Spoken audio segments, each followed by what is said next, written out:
Hello students, again welcome to Ramrane biology classes. आपका Ramrane biology classes में फिर से स्वागत है। स्टूडेंट्स, आज जो मैं टॉपिक आपके लिए लेके आया हूँ that is about the museums and this topic is related to you can say the chapter the living world, जिसमें हमने शुरू किया हुआ है कि जो हमारे पास टैक्सोनॉमिकल एड्स होती हैं। ये म्यूजियम क्या है? एक टैक्सोनॉमिकल एड है। अब जो टैक्सोनॉमिकल एड है क्या एक्चुअल में? टैक्सोनॉमिकल एड किसको कहते हैं? प्रीवियस लेक्चर हम 2 लेक्चर ऑलरेडी इन एड्स के ऊपर बना चुके हैं जो टैक्सोनॉमिकल एड्स होती हैं, जिसमें हमने बोटेनिकल गार्डन्स किया है, जिसमें हमने हर्बेरियम को किया है। अब हम थर्ड जो टैक्सोनॉमिकल एड है आज म्यूजियम यहाँ पर करेंगे। थोड़ा सा मैं आपको रिकैप्चुलेट करा देता हूँ। जो टैक्सोनॉमिकल एड है ये क्या है? ये एक तरह के प्रोसीजर्स हैं और यू कैन से टेक्निक्स हैं, ठीक है ना, जिनकी हेल्प से हम इंफॉर्मेशन को गैदर करते हैं and this information is utilised to identify and classify the organism. तो इसी तरह हमारे पास म्यूजियम्स हैं। तो सबसे पहले देखते हैं बच्चों की जो म्यूजियम्स हैं वो क्या होते हैं। It is an institution where artistic and educational materials are exhibited to the public. कि सभी जानते हैं कि जब म्यूजियम्स की बात होती है तो हमारी लोकेलिटी में कोई ना कोई म्यूजियम हम देखते हैं। If I belongs to Kurukshetra और कुरुक्षेत्रा के अंदर म्यूजियम है वहाँ पर, जिसको बहुत से लोग जानते हैं भी, जो पैनोरमा भी है वहाँ पे, और एक म्यूजियम वहाँ पे बना हुआ है जहाँ पर बहुत सारी चीज़ें आर्टिस्टिक और यू कैन से एग्जीबिशन के लिए रखी जाती हैं।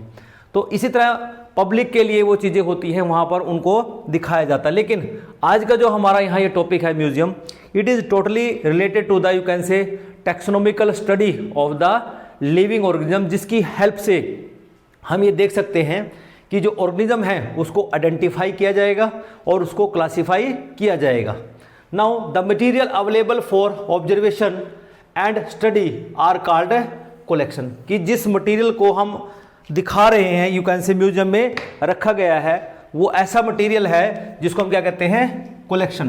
कि क्या चीज़ हमने गैदर की है, कोई स्पेसिमेन गैदर किया है, कोई लिविंग ऑर्गेनिज्म हमने गैदर किया है, वो हमारा कलेक्शन यहाँ पर कहलाता है।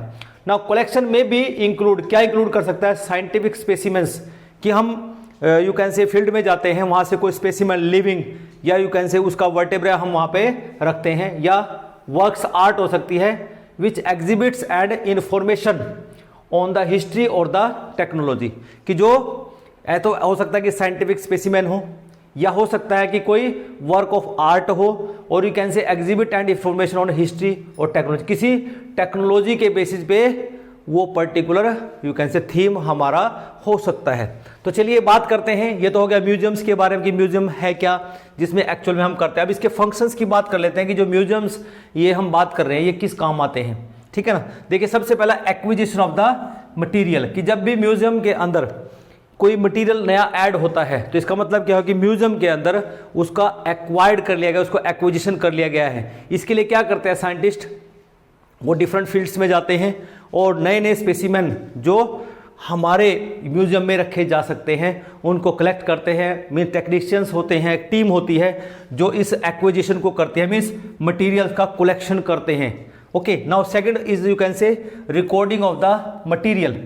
कि जो मटेरियल जो कलेक्शन लेके आए हैं, ठीक है ना, उनको एनालाइज किया जाता है, उनके बारे में इंफॉर्मेशन गैदर की जाती है और उस इंफॉर्मेशन को फिर रिकॉर्ड में रखा जाता है। मीन्स उसका डाटा कलेक्ट किया जाता है और उसको रिकॉर्ड किया जाता है for the future use.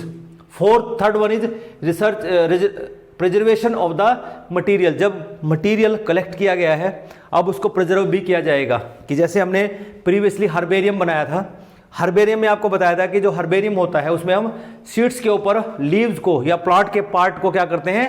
Preserve करते हैं, जिसको हम ड्राई प्रिजर्वेशन कहते हैं। लेकिन जब हम प्रिजर्वेशन ऑफ मटेरियल की बात करते हैं, यहाँ पर भी इसी तरह का ड्राई प्रिजर्वेशन हम कर सकते हैं, लिक्विड प्रिजर्वेशन कर सकते हैं। क्योंकि हम जो मटेरियल म्यूजियम में रखेंगे या तो वो मीन्स ओरिजिनल होगा, जिसको हम एक सॉल्यूशन होता है कि उसमें जो डीजनरेशन ना हो उसको रोकने के लिए फॉर्मलिन का इस्तेमाल किया जाता है, जिसको हम लिक्विड प्रिजर्वेशन वहाँ पर कहते हैं। नेक्स्ट आता है हमारे पास रिसर्च। कि कुछ म्यूजियम्स में हम ऐसा देखते हैं कि वहाँ पर उन स्पेसिमेंस के ऊपर रिसर्च किया जाता है और वो कुछ जर्नल्स में और यू कैन से जो हमारे पास पेपर्स पब्लिश होते हैं, रिसर्च करके उनको पब्लिक में भेजते हैं, जिससे वो रिसर्च का वर्क में काम आते हैं। इसी तरह हम देखते हैं नेक्स्ट यूज है एजुकेशन पर्पज़ के लिए, कि हम स्कूल्स में देखते हैं कि छोटे छोटे म्यूजियम्स बने हुए हैं, और उन म्यूजियम्स में हम देखते हैं कि हमारे पास जैसे सपोज करो हाइड्रिला है, या यू कैन से फिश का स्पेसिमेन है, ये सारे के सारे स्नेक्स के स्पेसिमेन हैं, okay, different kinds of fishes हैं, इनके स्पेसिमेन यू कैन से स्कूल्स में, कॉलेजेस में, इंस्टीट्यूशंस में रखे होते हैं, और लाइव स्पेसिमेन उन बच्चों को दिखाए जाते हैं, और उनके ऊपर इंफॉर्मेशन लिखी होती है कि ये जो पर्टिकुलर ऑर्गेनिज्म है ये किस ग्रुप से, किस फाइलम से, किस ऑर्डर से, किस क्लास से ये बिलोंग करता है, मीन्स उसके कैटेगराइजेशन है जो पूरा का पूरा उस बच्चे को अवेलेबल हो जाता। तो एजुकेशन पर्पज से भी these museums are very very important. तो ये बायोलॉजी लैब के अंदर आपको मिलेंगे, हम देख सकते हैं बच्चों, आप अपनी लाइब्रेरी, अपने जो बायोलॉजी लैब है उसमें चेक कर सकते हैं, वहाँ बहुत सारे स्पेसिमेन, ड्राई स्पेसिमेन भी होंगे, कुछ यू कैन से लिक्विड के अंदर डिप्ड किए हुए स्पेसिमेंस भी अवेलेबल होंगे। तो उससे हम एज ए एजुकेशन पर्पज़ के लिए इन म्यूजियम्स का इस्तेमाल कर सकते हैं। लास्ट में आता है इसका यूज आता है एग्जीबिशन। एग्जीबिशन का मतलब होता है कि जहाँ पर हम मटेरियल को कलेक्ट करके लोगों को दिखाते हैं कि हमारे पास ये पर्टिकुलर स्पेसिमेंस हैं और इनकी ये हमारे पास फ्यूचर में जानकारी होगी, और इस तरह से इनका इस्तेमाल हम फ्यूचर में कर सकते हैं। चलिए कुछ जो इम्पोर्टेंट म्यूजियम्स जो हमारे आसपास हैं और कुछ जो वर्ल्ड में मिलते हैं उनकी ज़रा जानकारियाँ फटाफट ले लेते हैं। सम इम्पोर्टेंट म्यूजियम्स आर, पहला है natural history society museum, London के अंदर प्रेजेंट है। दूसरा है यूनाइटेड स्टेट्स नेशनल म्यूजियम जो वाशिंगटन के अंदर प्रेजेंट है।